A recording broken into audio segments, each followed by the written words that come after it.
Now, I've already reviewed the Kia Sorento, but they came out with a new model. It's a plug-in hybrid.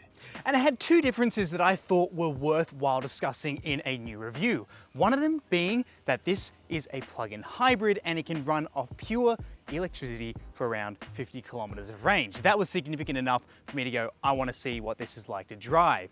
I also wanted to know what it was like to drive because this is a lot more expensive than the diesel model, which has pretty much all the same features. It even has a little more room and also an extra feature that this doesn't get. So is it worth spending more money and getting something that pushes you towards driving a cleaner vehicle? Well, let's find out in this review. My name's Cameron, this is Product Review Cars, let's get into it. So the elephant in the room for this model is that it costs a fair bit more than the similarly equipped diesel model. The diesel, which I reviewed in a review earlier in this year, and you can check that out in a link down below, that costs just over $64,000 before on roads. This costs $79,000 before on roads. So in your brain, you're going, is buying a plug-in hybrid worth that jump? Well, we're gonna find out. But first, let me walk around any exterior changes that have happened here. Us humans are pretty simple creatures when it comes to justifying spending our money. An extra $15,000, you would hope it would give you some visual changes, but here, nothing has really changed. This really is just a slightly updated Sorento model for 2022. There's new Kia badges, we have these 19-inch alloy wheels, which I'm not a huge fan of compared to the bigger ones that you can opt on this car. There's silky silver metallic paint opted on this model. If you look underneath, you can see a battery, but that's really about it. This is a great looking SUV, and it's part of the reason why it's so popular, but if you're looking for a special exterior feature to let everyone know that you got the plug-in hybrid version, well, you just have to rely on those tiny EV stickers on the license plates and a little badge around the back. And the bummer is that you're buying a 7-seat SUV that's a plug-in hybrid because you're conscious of your impact on the environment, but also want to have a practical car. If you're looking for the exact same practicality as the diesel Sorento, sadly, it's been impacted a little bit by the batteries that are in this car. So now you only get 175 liters with all the seats up. Fold the third row down, you get 604 liters, and with all the seats folded flat, you have 1,988 liters. So it's less than the 2,000 liters that you could get in the diesel Sorento. It's not a huge impact, it is still a very spacious car, but if you're comparing cars side by side, this does have a little less space. A lot of noises happen in this car when you get into it, but what I love is the silent startup. It is really quite relaxing. But the interior of the Sorento is just as good as it was in the car that I reviewed. I love this interior and I think it's one of the best below $100,000, and it makes you feel like you're in a special environment. The Napa leather seats, the quilting and the stitching, the ambient lighting, the screens, the way you just feel so spacious and have a great amount of visibility out of this car. It is a comfortable and really relaxing driving experience up front. You have all the amenities that the top of the line trims get, like, you know, wireless charging, heated cooled seats and all that. You even have terrain modes, which when I was reading through the information, they said they omitted this from the plug-in hybrid, but you do in fact have terrain modes that you can use in here. So if you read that, just letting you know you have that here. But there's just a few things that make this a little bit different from any of the other powertrains that you can get in the Sorento. And so straight away, it's in the driver's display. It's a crisp display, but what you get is you get a battery indicator, and it tells you, you know, how much voltage you have left in your battery. And then also you have some additional information that you can look at to see sort of energy flow and battery consumption and range that are additional bits of information in that cluster. Now into the screen here, there is a plug-in hybrid mode, and that just lets you have a look at nearest charges. It gives you a bit more information about your battery consumption, and it shows you a bit more detailed information about your energy flow, and you can also set timers for when you want to charge this. So if you get home, you can let it only charge when, say, energy rates are a lot cheaper. So it's a good system to have in this car, especially trying to find nearby chargers. And finally, there is a EV or HEV mode, which is a hybrid electric vehicle or electric vehicle mode. Now, if you're below the last quarter of your battery voltage as indicated by the voltage indicator. That won't let you go into pure EV mode. It will say it's trying to conserve battery and you won't be able to flick it into that. So automatically go into HEV. Now you can also toggle between those two to select auto, which will allow the car to run on EV as frequently as it can and only go into hybrid EV if it really has to put the engine on to either charge or also, you know, give you a bit more power when you're underway. Now, yes, it's obvious you lost a bit of internal storage space, so you do lose that legroom that you would get if you were in, say, the diesel or the petrol version. It's because the battery has to live under there, so my knees are a bit higher up. My feet don't fit as well under the front seats in front of me, but I can still sort of wedge them underneath there. There's still plenty of adjustability in the seats. That has not gone away, so I can sort of relax a bit and recline a little bit more to get a bit more comfortable. I still have a window shade back here and heated seats, so it's by no means an uncomfortable experience, but it is noticeable that my legs are sitting a tiny bit higher. But I feel like I have plenty of room back here, so it's not going to be something that someone jumps straight away and goes, hey, I feel very uncomfortable back here. It's quite the opposite. It's still a very roomy second row, but your knees will be sitting a tiny bit higher off the seat. Now, of course, we have a third row. Getting in the back is ridiculously easy thanks to these electronic buttons on both sides of the seats. Now, hopping in, there is a nice flat load floor, which makes it really easy to climb in here. And look, it's pretty good. It's very easy for me as a 5'11" adult to get back here. Now, if I ask these guys to sit a bit more upright, which they're not gonna love, I have okay amounts of knee room back here. Hey, how's it going? And I also have pretty much no headroom. So look, the back seats here aren't made for adults. Now I wanna find out that if you add an extra fuel door for electricity, does it make it $15,000 better than the diesel? So this powertrain is a 1.6 litre turbocharged 4-cylinder petrol motor paired up to an electric motor and drivetrain. The combined output is 195 kilowatts and 350 newton meters of torque. So it has less torque than the diesel, but it has more torque than the petrol. It has more kilowatts than the diesel, but less kilowatts than the traditional V6 petrol. So it puts it in this weird middle ground, even though this is the range topping version, partly because of this battery system. Now, what's it like to drive? Well, what's obvious is that it does weigh a lot more than the traditional powered cars, because obviously you have a giant battery underneath, you have an extra drivetrain, you have an extra, you know, engine as well. So there's a lot of extra things in here that make this weigh a little bit more than a, say, solely diesel or solely petrol powered car. Now, look, the Sorento is one of my favorite cars to drive. It's comfortable, it's big, and it's relaxing, and that's no different in this car here, although you just have to wrap your head around what a plug-in electric hybrid vehicle is like to drive like this.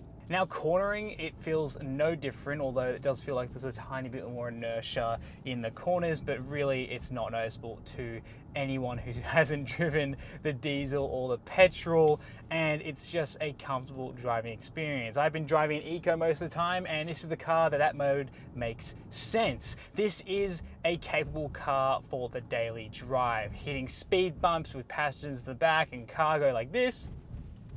Comfortable, done easy, as you would expect in a 7-seat SUV. Now you can see how the battery and engine are working together with little indications on your driver's display, and obviously the sort of way the energy is moving around the car through some displays. You can see when the engine's on if you can't hear it, and you know, you can see how it works just fine through the displays, and it makes it nice and clear when things are working for this car, and you sort of, you know, get to feed off that information. I sort of always love that when Toyota do that in the Prius, and I like seeing that here, even though it's not really entirely all that useful to see how the energy is moving around the car. Now, there is an onboard charger here, so I'm heading to a charger now to give this a bit of a top up to let you know what that's like to do. But on the way there, the car will be charging the battery when it can, which is quite useful, and it means you can run in a hybrid setting. So I saw my consumption as low as 1.9 liters per 100 kilometers. But driving around with the engine on, and look, I don't have a place to charge this at my own residence, and at work we don't have one either, so I have to actively go out and find places. So it means that the battery hasn't been topped up every single day, which you have to do if you're planning to drive this as a daily driver. The battery will get zapped pretty quickly. So In saying that, I saw fuel consumption figures like right now as high as 4.2 liters per 100 kilometers, which is still very, very good on the daily grind. Driving over a couple of 100 kilometers of driving, I've still got half a tank of petrol left, and I've got about a quarter battery left, which is just designed there to use as a hybrid component. Now, my biggest concern with the added weight would be that the consumption on the brakes and the tires will just be a tad more than something that weighs a little bit less. And really, sometimes when you hit a speed bump, it doesn't really feel like it floats across. Sometimes it just feels like you sort of got, a couple of 100 kilos more on board. And I'm also not the biggest fan of this petrol motor. It's quite a tractor-like sounding thing when you're at low revs. You can sort of hear it churning away. And it's especially intrusive if you're used to driving this on pure EV mode, which I was. And it just, only makes people want to drive a pure EV even more. Now in EV mode, this thing is so quiet and I love it. And that is part of the reason why I love driving a plug-in hybrid. It's the ability to be able to have these sort of tranquil driving experiences like you can experience in an EV without having to have that rumbly motor in the background. Now, the only other plug-in hybrid I've driven is the Porsche Cayenne E Hybrid, and that was a ton of fun because it actually made it a lot quicker than the traditional petrol variant because it used the hybrid system as sort of like a performance upgrade as well, because it sort of filled the gaps in between gear shifts, obviously gave you that instant torque, all the advantages that an electric motor does. Now, shifting into sport, because we have a sport mode here as the other drive mode, it's not really everything you'd want it to be. It's not sort of like a Lamborghini Cayenne or, Porsche e-hybrid system. It sort of just gives the electric system a bit of a kick up the butt and also wakes up the transmission, stiffens up the steering a little bit, and awakens that motor a lot more frequently. So sadly, it's not as advanced as, that sort of sports car experience by filling in those gaps and you going off the line as fast as possible. What it's just going to do is just sharpen up the petrol side and, driving dynamics of this car. All right, so we're in second gear. Let's see how this sport mode responds. What I hate is the rev hang. That thing is just like, it feels sticky. It feels like, I hate feeling sticky, don't like feeling sandy. That just feels like being sticky because you put your foot down and your foot lifts off and it just keeps going for that little bit more. That rev hang is really annoying, and it's just, something I wish they eliminated from this car if you want to drive it like a sports car. Day-to-day driving, that doesn't affect how you drive, but it's just a pain if you want to drive this like a bit of a sports car in sport mode and use these paddle shifters, all very sports car things, but I just flicked this into eco because that's not what this car's about. But all in all, I'm never stressing about having to have how much range I have left in my tank. I could just head on a trip, interstate right now and not have to worry about charging this thing. And that's sort of the appeal of this car as a plug-in hybrid and plug-in hybrids in general. Until we get better infrastructure and until we get better incentives to buy more pure electric cars, we don't have to worry about still filling this up with any sort of petrol. This is sort of the middle ground that a lot of buyers will appreciate, to be able to sort of have that stress-free living, but also have the option to plug this in and run it as a pure EV. Okay, so let me talk about my charging experience with this particular EV. I've had no issues with EVs in the past. I actually really like them. And the ones that aren't Teslas are easy enough to charge because they have a charging port that is pretty universal and great for fast charging. This one here isn't my favorite type of port. It makes charging just a little bit more tedious and it feels a little old school. So if you don't have something like this and you want to plug into like a wall outlet, it's going to take you like 6 hours to get 50 kilometers range into this. Now here we have, faster chargers. They're charging around 3 kilowatts, and especially this Tesla one here is charging nice and fast. It's expected to get me a full charge in around 4 hours. So you better make sure you've got some shopping ahead of you if you're in a shopping center like this. That's why I think owning one of these makes sense if you can charge it at home or at work. But if you're thinking about doing it when you're out and about, it's just a little bit challenging to find that time to give it a full charge each time, especially with a small battery like this, which will require charging almost every day. But I can say my experience with the third-party chargers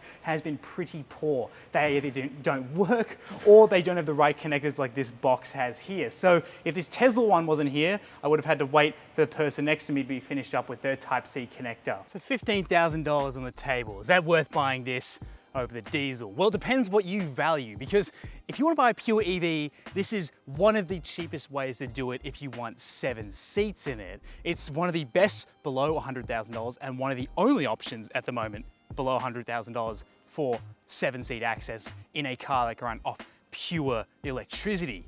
Now, the thing is that if you value that, if you don't, you're not going to be able to justify this car. But if you like the idea of having a reduced impact with your emissions that are coming out the tailpipe, and you also like the idea of trying to run this as an EV as often as possible, but like having a petrol motor to fall back on in case, you know, things are a little bit sticky and you don't want to wait a couple of hours to charge that battery up if you're on a long road trip, then this is a very good option. But it's got the early adopters tax thrown on top of it. So you have to understand that you are going to pay a little bit more for this than you would that if people were buying these more frequently and if there were more subsidies and, you know, tax reliefs involved.